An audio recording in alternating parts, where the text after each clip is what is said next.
Wednesday the 12th of May 1937 marked the accession and coronation of King George VI and Queen Elizabeth. Just like the rest of Great Britain, the people of Sittingbourne and Milton aimed to celebrate the day, and a series of events had been planned by Sittingbourne and Milton Urban District Council and various other parish councils and other organisations. Local residents who had reached the age of 65 by Coronation Day were given a gift voucher to the value of 2 shillings and sixpence, similar to a scheme adopted 2 years earlier for George V's Silver Jubilee. Also, each baby born in the urban district on Coronation Day had a post office savings account given to them with 10 shillings, now worth £31.86. Coronation medals were awarded to several local people, including the chair of the council, Mr. A.L. Baker, Mr. G.H. Potter, the clerk to the council, Mr. Lashmar, the architect, and Superintendent E.E. Hoare of Sittingbourne Police. There were prizes for the best houses and commercial premises decorated. It has to be said that all of these decorations were at their best 3 days before the coronation due to the rain that fell over the Tuesday and Wednesday. The newspaper reported that the little streets of Sittingbourne and Milton had held their own and could be proud, even though the people of King Street had to put their decorations up 3 times due to the wind and rain. The people of Milton erected a triumphal arch in Crown Road, a repeat of the 1935 Jubilee decoration, and the council hung 3 large Union flags above the junction at Bell Road. Ted Raitt, whose office was on Hollybank Hill, had a hand in the decoration there, described as a massive affair, illuminated after dark.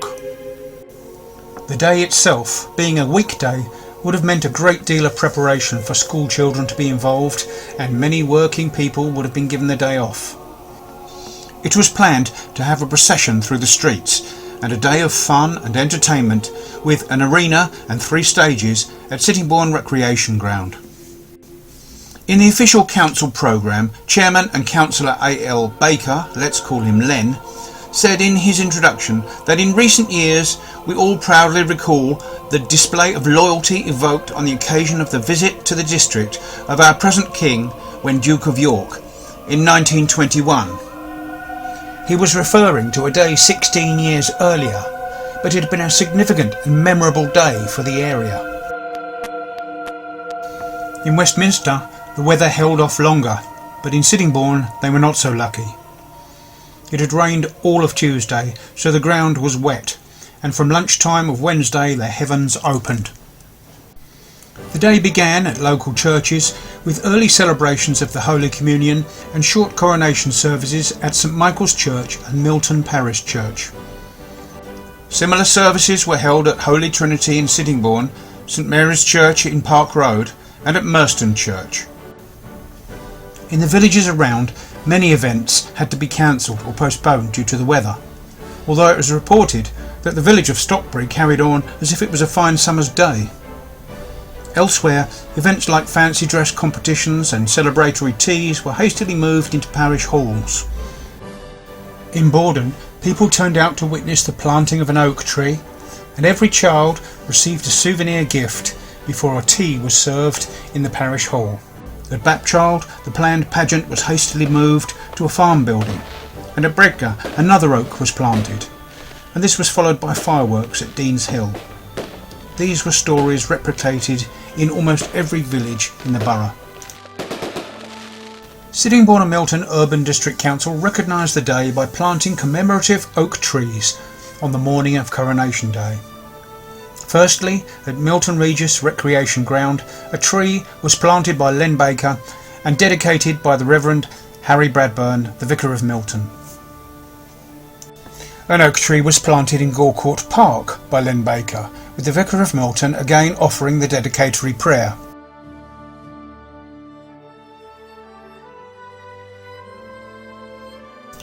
The officials then went by car to Merston, where at the old church another oak tree was planted, a short religious office being conducted by the rector, the Reverend Stead. At each tree planting, the ceremony concluded with the singing of the national anthem.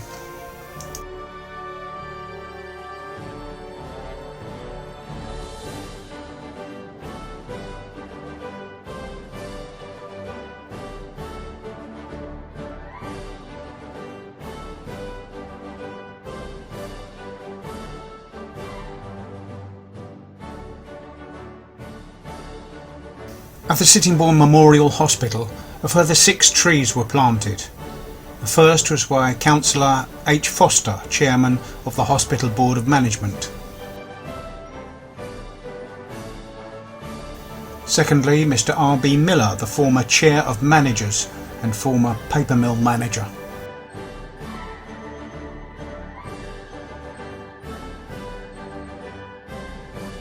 Next was Mr. E. D. Floyd, Chair of the Weekly Subscribers Fund. Then came Mrs. S. E. Maundrell, Chair of the Ladies' Committee. Looking on are some members of the nursing staff and other councillors, notably Councillor Tommy Buggs, Councillor Bedell and the Chair, Councillor Len Baker. The 5th tree was planted by the matron, Miss Hurd. And lastly by Mr. G. H. Potter, Clerk to the Council and Honorary Secretary to the Hospital Board. Walking forward is the Reverend Dr. A. Jones, Vicar of St. Michael's and Honorary Chaplain of the Hospitals, who afterwards offered a dedication and blessing. Mr. Potter was assisted by his 2 granddaughters.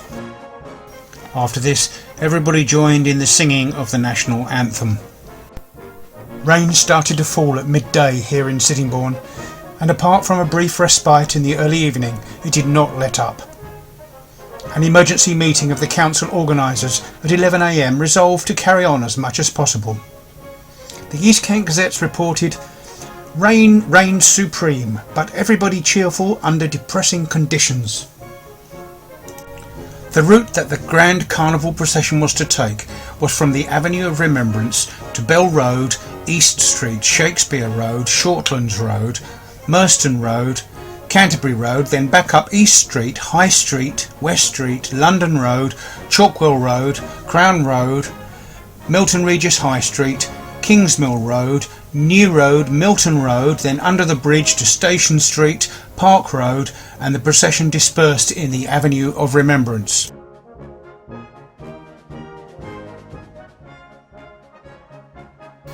In spite of heavy rain, large crowds lined the procession route through the streets of Sittingbourne and Milton, seeking shelter wherever possible. The procession was nearly half an hour late in moving off from the Avenue of Remembrance, but the public were informed of this by radio vans which toured the district giving details of the amended arrangements. Undeterred by the rain, the majority of the original entries took part. Naturally, conditions were very unpleasant for all of the entries, particularly the pedestrians. In the later stages, many of the people in the tableau retired to the shelter of the drivers' cabs of the vehicles. The police and the Bellwaters Band headed the parade, followed by members and officials of the council and the carnival committee. It was a pity that the majority of entries, upon which so much time had been lavished, were spoiled by the rain.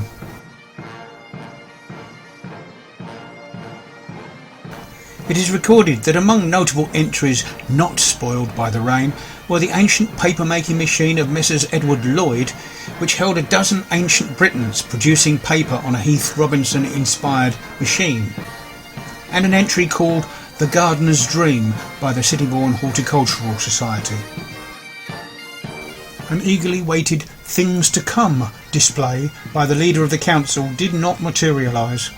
This was believed to be the new municipal buildings and library, etc., which did all eventually arrive in Central Avenue after the war, with the exception, one notes, of a museum.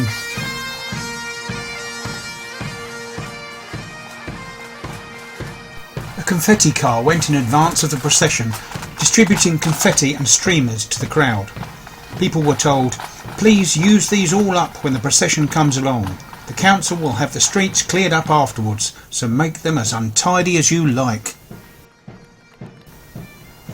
At 4 o'clock, instead of marching to Borden Grammar School field for a tea party, the school children from across the borough stayed at their individual schools for their tea, and were instead presented with their souvenir mugs there. From 4 o'clock until 7 o'clock, entertainment was arranged at the Sittingbourne Rec, in the arena and on the 3 stages.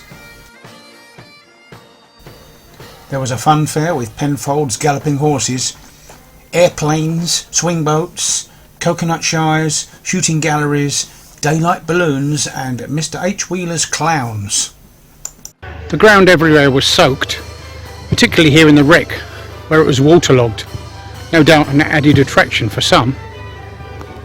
It was a shame that the rain caused most of the outdoor sports to be postponed, but despite this, large crowds did appear. On the north stage, a boxing tournament went ahead. On the south stage, concerts and dancing were a washout, but a Dunmo Flitch trial, run by Sittingbourne Round Table, did go ahead. Google it. There was a boys' junior football match played at 6 p.m, and a tug of war between company teams. The Sittingbourne and District Gas Company beat Wills and Packham in the final.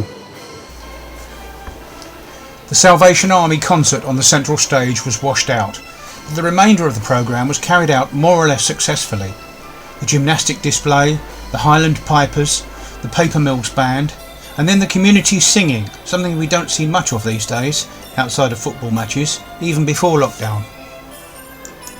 At 8 p.m, despite the rain, a large crowd of townspeople, including children, stood in the wreck to hear the King's speech broadcast through a PA system supplied by Mr Naylor.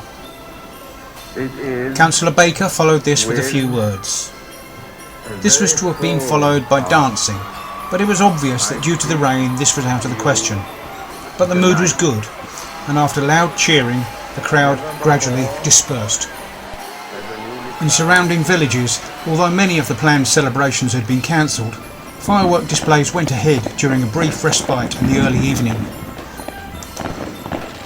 And then thousands of damp people flocked to Milton Regis Recreation Ground for the great firework display, including special devices and set pieces under the direction of the chief officers of both sections of Sittingbourne and Milton Fire Brigade.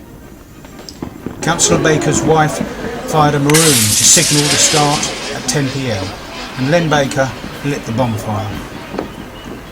The Sittingbourne Paper Mills Band was in attendance together with Mr Naylor's amplifying equipment.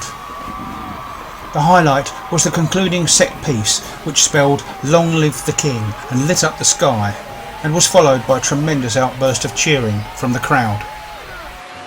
Over the following days and weeks, all over town, there were many street parties with teas, presents, games and dancing for the children. The East Kent Gazette noted those at Milton's Orchard Estate, Kemsley Village, Cockleshire Walk, Barrow Grove, Westlands and Newlands, Staplehurst Road, Pembury Street, The Butts, Milton, Berry Street, Goodnestone Road, William Street, Merston Road, Shortlands Road and Eastbourne and Westbourne Streets, and of course in many of the surrounding villages. Not everyone had to endure the rain, of course, and the following week it was reported in the East Kent Gazette that a Mr Byfleet of Homeview, Merston, had invited some 18 friends and neighbours to watch the coronation on his Marconi television set, which he had purchased from Mr W.E. Naylor's shop. Notable features of the television equipment are the faithful rendition of both pictures and sound. Mr Byfleet might have been surprised to have been told that in the future this would become the way that most of us would see such important events. And so the people of Sittingbourne and Milton enjoyed the celebration, albeit a rather damp one.